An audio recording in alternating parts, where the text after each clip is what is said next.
கடவுளாகிய ஆண்டவர் உங்களோடு இருப்பார். இது இயேசு கிறிஸ்துவுக்குள் பிரியமான என் சகோதர சகோதரிகளே, இந்த நிமிட நெச்சதிக்கு இயேசுவின் நாமத்தை நான் உங்களை அன்போடு அழைக்கிறேன்.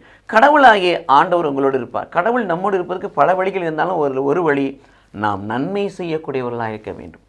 இந்த உலகத்தில் ஜாதி, மத, இன, மொழி, ஏற்ற தாழ்வு பார்க்காதபடி எல்லோருக்கும் நன்மை செய்யக்கூடியவர்களாய் 1 தெசலோனிக்கர் 5:15 வாசிப்பது, எல்லோருக்கும் நன்மை செய்யுங்கள். கலாத்தியர் 6:10-9 வாசிப்பது போல மனம் தளராமல் நன்மை செய்யுங்கள். ஆமோஸ் 5:14 வாசிப்பது போல தீமையை தேடாதீர்கள், நன்மையை தேடுங்கள், நன்மை செய்ய கற்றுக்கொள்ளுங்கள், அப்பொழுது ஆண்டவராகிய கடவுள் உங்களோடு இருப்பார் என்று சொல்லுகிறார். எப்பொழுது? நன்மை செய்கின்ற பொழுது.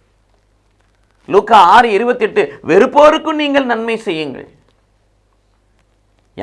யாக்கோப்பு 4:17, ஒருவனுக்கு நன்மை செய்ய தெரிந்திருந்தும் நன்மை செய்யாமல் போனால் அது அவனுக்கு பாவம் என்று வேதம் சொல்லுகிறது. இது இயேசு கிறிஸ்துவுக்குள் பிரியமான என் சகோதர சகோதரிகளே, நன்மை செய்யக்கூடியவர்களாய் ஆவிக்குரிய, அருளாதார, பொருளாதார, உடலுக்குரிய, உலகத்துக்குரிய நன்மையை நம்முடைய திராணிக்கு தக்கதாக பிறருக்கு செய்யக்கூடிய பிள்ளைகளாய் மாறுவோம். முகதாட்சணையும் பார்க்காதபடி நன்மை செய்வோம். கடவுள் நம்மை ஆசீர்வதிப்பாராக. கடவுள் நம்மோடு இருப்பாராக. ஆமென்.